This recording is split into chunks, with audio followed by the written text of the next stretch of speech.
Unit 15, herd immunity. We're going to be looking at the types of immunity vaccines, measles rates in the UK between 1940 and present day, and herd immunity.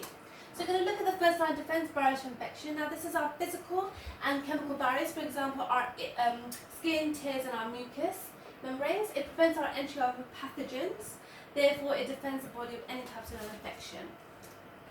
Now we're going to look at the skin. Now the skin is our largest organ within our body. It's waterproof, is a mechanical barrier between invaders, our pathogens, and the body. Commensal microorganisms live all over our skin and it cannot get to the skin unless it's broken, for example, a cut. Now the skin protects the body from the external environment. Mucous membranes. Now these are the surface of our eyes, ears, nose, sinuses, throat, gestational tract, respiratory tract, urogenital tract and our vaginal tract. Now the mucous membranes, what they do is they fight the organisms, they prevent infectious agents, the pathogens and the allergens from entering our body. Now the damaged mucous membranes compromise this barrier. Now the gestational tract, now the digestive tract has several barriers which are against infection. Now our gastric acid has a pH of about 1 to 2 that helps to lyse to ingest the pathogens. Now the second line of defense, now this is the inflammation as a physiological response and increases the white blood cell count of where the infection is.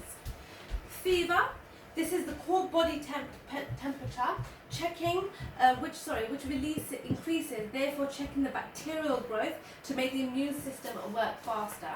Now the phagocytes, which include our neutrophil and our macrophage, are our large white blood cells that eat our foreign material.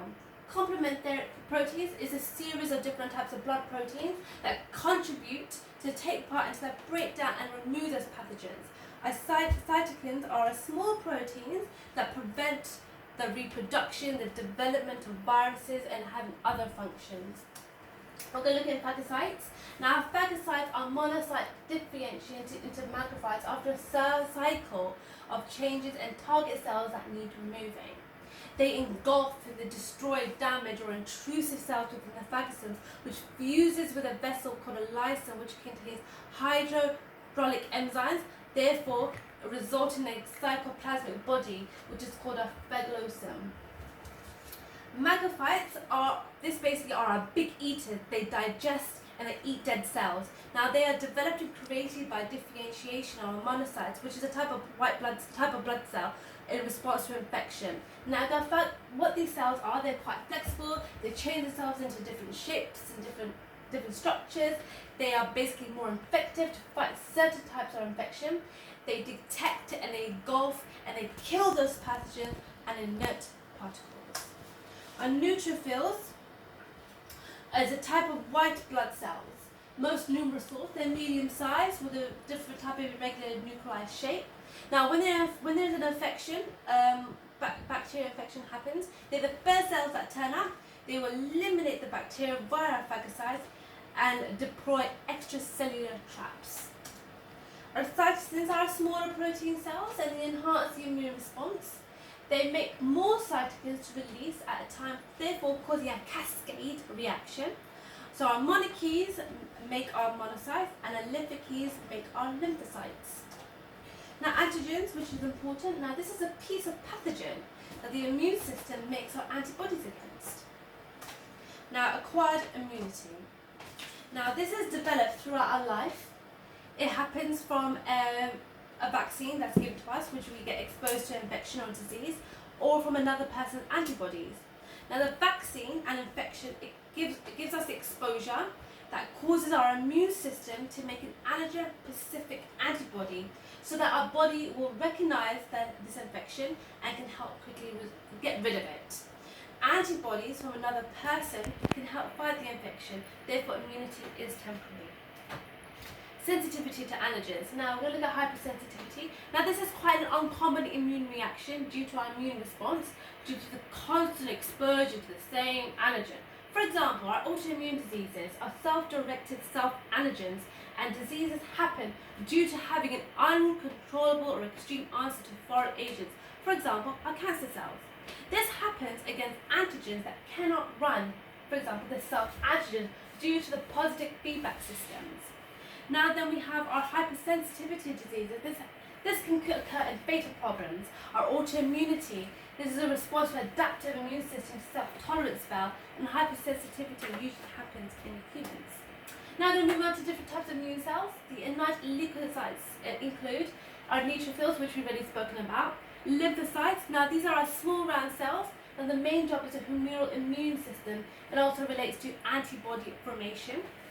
Now our monocytes are a larger type of blood cell, which is less common. Our phagocytes and our monocytes do the job of phagocytes, which are cell-eating, and then any type of dead cells, and it can also absorb large particles within a wound. Our esophagus, our cells, they're quite rare within our bloodstream. What they do, they discharge toxins from our granules to destroy the pathogens, for example, parasites and worms. Our basophil is a type of white blood cell. It again is rare. It releases anticoagulants and antibodies, and also helps to fight against hypersensitivity. Now we're going to be looking at the different types of immunoglobulin. So we're going to be looking at immunoglobulin G, also known as IgG. Now these are most abundant. They're quite important activators of a complement pathway. They stimulate and attack anything that is foreign within the body, and it can also pass through the placenta from the mother to the fetus or baby, giving protection from that disease that is not exposed to. Our second most abundant, its important job is cellular defense of our soft mucous covering. The shortest leads to serious infection of mucous coverings, for example, our mouth. IgM is an individual structure. It has 5 normal hemoglobin chains at the base, and it synthesizes an antibody response. Our IgE is our largest molecule. It has low, so in a very healthy individual, it's quite low levels. Therefore, it will levels increase, and they respond to different types of parasitic infection and allergic infections like your hay fever. Now this is quite an uncommon molecule. What it does, it has an antigen receptor on the surface of our B cells. So that's its main job. Now we're going to be looking at self-recognition and non-self to own tissues. Now this has 2 factors that let our immune system identify between our self and non-self, our histocompatible complexes. These include MHC1 and 2 with human leukocyte antigen gene complex. Now in certain types of antigens, this immune system will notice has self. So when our immune system meets the antigen that hasn't seen it before, therefore it can automatically recognize it as a non-self by our innate immune system and adaptive immune system, which is our B and T cells. Now we're going to be looking at failure to self-tolerance. Now immunoglobulin tolerance is quite a diverse range of host processes. Now failure to this can cause harmful immune responses within the host. So the examples of this would be immune tolerance within our fetus, in cancer, and in a diverse body tissue, or through fine control of adaptive immunity in lymphocytes throughout life. Now the mechanism of our underlying tolerance gives us the opportunity to therapeutically reprogram the immune system to treat autoimmune diseases and allergies, to ensure improved acceptance of transplants when we get a new organ, tissues and cells, and to provide better vaccines against microbes and cancer. So I think that's quite important. Now when we get an organ, tissue or cells from a different person, we're going to be looking at how we get that transplanted. Now tissues that are transplanted from one genetically distinct individual to another with the same species are called allografts. Okay, so what happens when rejection happens, when the person who's getting the organ, their immune system will identify the donor's tissue as foreign, also known as non-self, and therefore an immune response happens. So the major histocompatibility complex markers, which is MC1 and 2, therefore they're found exactly the same as human leukocyte antigens, known as the HLAs, and therefore they have a main job and a role in the transplant rejection. Now the HLAs are expressed in tissue transplanted from genetically individuals that can be identified as non-self molecules. Now monoclonal antibodies is a drug which can be used during or after surgery. And what it does is suppresses our T cells that causes the body to reject the organ. So if the person doesn't take the medication, therefore the body will start getting an immune response and therefore kill the foreign tissue. Now we're going to be looking at rheumatoid arthritis, also known as RA. Now this is an awful, painful disease to have. It's chronic, it's a progressive inflammatory autoimmune disease that affects our peripheral and synovial joints. Now this is disorder, inflammatory changes. It can also affect the heart, the blood vessels, and our skin. Now, medical experts don't really understand why it happens, but they think it might happen with viral infection in genetically susceptible people. Now, it increases with age. Premenopausal women are unfortunately more at risk and 3 times more than men. They think there's a strong femoral link. Now, some markers on the surface membranes of our white blood cells have been associated with, therefore, with a higher risk of RA. It leads to deformity, pain, and loss of function. Progression leads to permanent tissue damage. The growth of inflammatory granulation tissue distorts our joints and kills our articular cartilage, exposing the bone and therefore leading to more damage and more pain. Now, a third of people, unfortunately, will get the most awful, aggressive form of this and develop nodules of the connective tissue, for example, our forearm on our elbow. Now, multiple sclerosis, also known as MS. Now, this is the condition that affects our brain and our spinal cord. What happens is the immune system will attack the layer that surrounds the nerves, which is also called the myelin sheath. Therefore, it will damage and scars teeth and all the nerves. Therefore, the messages traveling across the nerve become slowed. Unfortunately, females are more to get this than males. Again, medical experts are unknown about why this happens, but they think it's a link to genetics and the environment. Symptoms include fatigue, difficult working, blurred vision, bladder control, coordination. There's no cure, unfortunately, but there's treatments that can help maintain it. Steroid medication, relapse medication, and there's 2 ways MS happens. Either it's relapsing, remitting, or it can be gradual and progressive. Now we're going to look at artificially induced immunity. Now this is when the body is given small amounts of the disease in a vaccine. This is similar to our natural method, but includes planned exposure to the person to the antigen in a vaccine. So therefore it lets the immune system make an active and lasting immune response. Therefore, allergens with the vaccine therefore make a reaction in the immune system. Therefore, making antibodies in our memory cells are made to be against antigen within the vaccine. So after we've had the vaccine, if there's any living infection agent for the same antigen that is found naturally, so they're the right antibodies already there through the vaccine, and then they bind to infection agents, killing and attacking them before we get the symptoms and lead to other complications. Now we're going to look at the passive immunity, natural passive as well. So this happens during pregnancy. The antibodies get passed from the mother's maternal blood into the fetal baby's bloodstream. Our antibodies can also be passed through our breast milk. It can cross the placenta into the fetal blood, baby's blood. Now when the baby is about 4 to 6 months, it will get protection, but until the baby develops its own system, that's where all the vaccines get introduced to baby. Now, artificially induced passive immunity. Now, this is the protection needed by a person or a transfusion of antibodies created by another individual. Antibodies neutralize the infection agents. Protection only lasts for a few weeks, and then artificial passive immunity has no participation in the individual's immune system. We're going to look at different type response to vaccines. So, immunoglobulin memory. This makes the immune system pathogen that's found before more useful from the first meeting. Primary response, pathogen is useful the first time. It takes time for the allergen to be seen by the lymphocytes and the right antibody is created by a plasma cell. Therefore, it takes time for the infection to happen and cause symptoms. Secondary response, happens at second presentation of memory cell to identify pathogens and therefore creates high amounts of antibodies faster and longer, and it will help fight the infection before symptoms are seen. This is why booster shots are important.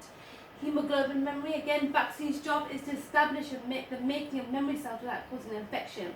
So these are developed from wild or disease-causing viruses or bacteria. So wild viruses are weaker than the lamb. They make immune systems, immune response. Small amounts of vaccine or bacteria is given to the person, and then it copies in the body to produce enough to stimulate an immune response. They do not cause any disease. They cannot differentiate between an infection with a weak vaccine virus and infection within a wild virus. Now they stimulate larger immune response to the antigens that copy the natural infection. Inactive vaccines are grown usually in a culture dish. They're stowed with a heat or a chemical. They cannot cause a disease from the infection. One dose may not be enough, so therefore you'll need multiple doses, 2 or 3, to see a thing. So we're going to be looking at measles from the UK from 1940. So this is quite a highly infectious disease. It leads to pneumonia. It damages and suppresses the whole immune system. 1968 is when the vaccine was introduced by the Public Health England. 20 million cases and 4,500 deaths have been averted in the UK. That's a lot. 2001 to 13, there was a rise of measles. 3 people died. 2013, then the late 1990s. Then it came back just recently. 2018, 960 cases in England, 4 times the number. UK cases is linked to travel in Europe, mixing with people in big, large groups. 1967, before vaccines were introduced, there were 99 people died. End of the 80s, figures were down to 10,000 with 1 or 2 deaths. This was due to the vaccination. Children who had the MMR vaccine dropped. Children in the UK died, not given the MMR. First 6 months, 1,287 cases, 39 with serious complication. A man died in Wales. The cases fell in 2015, then went up just recently in 2016, 531 people, but then went up again in 2018. Herd immunity, this is important. Contagious diseases spread directly from person to person. Therefore, vaccine is important. The population must be vaccinated to fight against these diseases, come into contact with certain pathogens, leading to herd immunity. When the population is vaccinated, it's harder for diseases to spread. Individuals with others who are vaccinated against polio disease cannot be passed easily or would disappear without spreading. Herd immunity can put a stop to some diseases. Not everyone, with a certain amount of people immunized, it will protect vulnerable individuals who can't have it. For example, cancer patients. This shows you an image of how important it is to be vaccinated. Herd immunity cannot protect all vaccine-preventable diseases. Fair enough. Like example, tinnitus. It is infectious, but it's not contagious. It's caught from bacteria within the environment, not from other people. So it doesn't matter if you have the injection or not. Issues in giving herd immunity. It fails to create an immune response in some individuals who have a comprised immune system. Therefore, healthy people should have the vaccination to help these people not get it. People who do not want vaccine because of religious beliefs.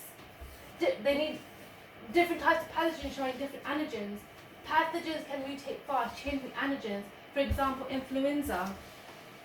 Parents need to educate themselves about vaccine, because some of them are not allowing their children to have it because they think there's a link to autism. We'll come back to that in a minute. Our NHS giving out programs to vaccinate individuals against flu every year. People don't take the advantage of it. They vaccinate children throughout childhood. Vaccines are done to control the spread and affecting the population. This is important. 600 people died in the UK due to flu. 2008, 2009, 13,000 people died from the flu because they're not having it done. Other factors, fair enough, you can't give vaccination for others who come from illnesses. That's why healthy individuals must have it done. Anti-vaxxer, they're uneducated people. We need to educate them. They need to have it done. Parents are not allowing their children to have the MMR, due to an article claiming it caused autism. Luckily, this person is off the medical register. It's important. You need to have them done. Vaccines. Your children should be vaccinated. Everyone should be vaccinated against different diseases. It will stop the population out there of getting these diseases and getting ancient diseases back. MMR again is so important for your children to have it. We need to educate families and friends to have the injection. It's so important. Just now to sum up the PowerPoint. The immune system has multiple types of defense against infection: a physical, innate, and acquired immune system. Now, vaccines, again, so important, provides protection against severe diseases, and as a result, the number of preventable deaths has been decreased. Therefore, I cannot stress how important vaccinations are, as you need to vaccinate yourselves and your family members, and to help educate people on why it's so important to put a stop to these diseases and spread.